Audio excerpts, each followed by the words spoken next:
कन्या और अदिति दोनों सौतेली बहनें थी। सुकन्या से माँ आशा का उसके बचपन में ही देहांत हो गया था। उसके पिता मनोहर ने दूसरी शादी की और सुकन्या की सौतेली माँ सरिता के घर में आ गई। सरिता ने आते ही पूरे घर को अपने कब्जे में कर लिया। वो हमेशा सुकन्या से पहले अपनी सगी बेटी अदिति पर ध्यान देती थी। मम्मी ये देखो मेरा नया सूट, शाम के फंक्शन में ये कैसा लगेगा? ये तो बहुत सुंदर लग रहा है, रानी लगेगी बिल्कुल मेरी बेटी। मम्मी वो सुकन्या को क्या दोगी पहनने के लिए? वो भी तो हमारे साथ शादी में जा रही है, पहन लेगी कुछ भी जो उसका मन होगा। मेरे पास इतने पैसे नहीं है कि मैं उसके लिए भी नया सूट खरीदूं। वैसे भी तुम्हारे पापा का अब इतना काम नहीं बचा। मेरे लिए तुम्हें नया सूट लेकर देना जरूरी था। बहुत लोग आएंगे वहाँ, क्या पता कोई तुम्हें अमीर घर का लड़का पसंद कर ले।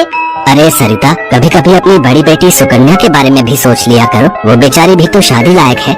बस आ गए अपनी लाडली बेटी के बारे में चिंता करने। पता नहीं कौन से मनहूस दिन मेरी तुम्हारे साथ शादी हुई थी। जब से आई हूँ एक ही नाम तुम्हारे मुंह पर चढ़ा हुआ है। देखती हूँ सुकन्या सुकन्या। अरे तुम्हारी दूसरी बेटी अदिति भी कुंवारी है, वो भी तुम्हारी ही बेटी है। उसके बारे में भी कुछ सोचा करो। मैं हूँ जो पैसे जोड़ जोड़ कर अपनी बेटी को सूट दिलवाए हैं। अब शाम को चलने की तैयारी कर लो, बहुत बड़े बड़े लोग उस शादी में आएंगे। ये तो मेरी सहेली पुष्पा की बड़ी मेहरबानी है जो उसने हमें एक कार्ड दे दिया, वरना हम गरीबों को इस शहर में और इतनी बड़ी शादी में कौन पूछेगा। मनोहर को पता था कि सरिता का स्वभाव बहुत ही खड़ूस है, इसलिए वो चुपचाप अपने कमरे में चला जाता है। शाम को सब लोग शादी के लिए तैयार होते हैं। अदिति बहुत ही सुंदर सूट पहनकर तैयार होती है। सुकन्या के पास तो कपड़े ही नहीं थे। अचानक मनोहर सुकन्या के पास आता है। सुकन्या बेटी, ये ले, ये तेरी माँ की साड़ी है, तू ये पहन कर तैयार हो जा। देख कितनी सुंदर साड़ी है, मेरे संदूक में रखी थी, मैं वही ढूंढ रहा था और आज मुझे मिल गई।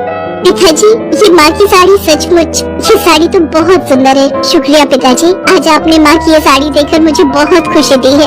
हाँ बेटी, अब ये साड़ी पहनकर जल्दी से तैयार हो जा, देखना सबसे सुंदर लगेगी मेरी बेटिया।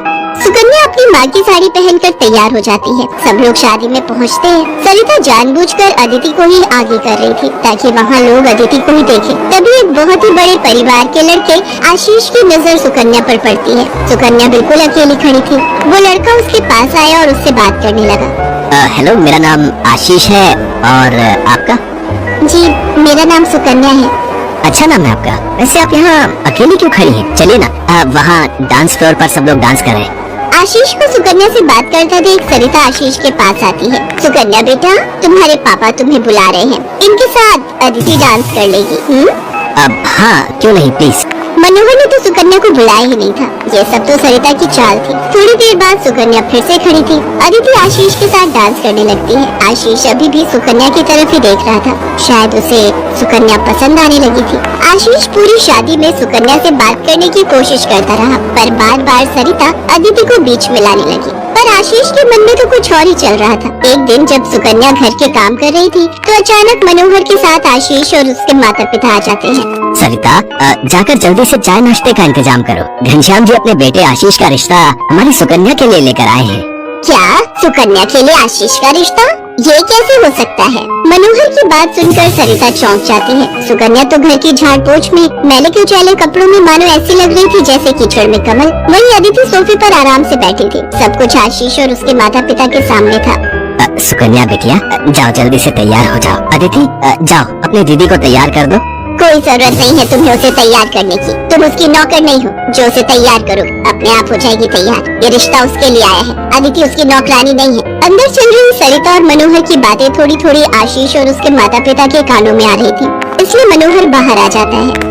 मनोहर जी, हमारे बेटे आशीष को आपकी सुकन्या उस दिन बहुत पसंद आई थी और वैसे भी हम आशीष के लिए लड़की ढूंढ ही रहे थे, इसलिए अचानक ही आपको मैंने फोन मिला दिया। मेरी सुकन्या तो बहुत किस्मत वाली है जो आप जैसे इतने बड़े घर का रिश्ता उसके लिए आया, वरना हम तो, मैं आपको क्या ही कहूँ। घनश्याम जी, आपने सचमुच मुझ पर बहुत बड़ा उपकार किया है। नहीं नहीं मनोहर जी, इंसान दिल से अमीर होता है। आपने अपनी बेटी सुकन्या को जो संस्कार दिए हैं वो किसी धन दौलत से कम नहीं।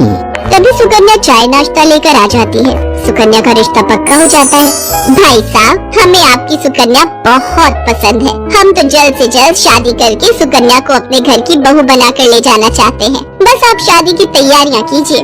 आशीष के माता पिता के मुंह से ये बातें सुनकर मनोहर की खुशी का ठिकाना नहीं था। सुकन्या आज एक बहुत बड़े घर की बहू बनने जा रही थी। आशीष के माता पिता रिश्ता पक्का करके चले जाते हैं। कुछ दिनों बाद सुकन्या की शादी की तारीख निकल आती है।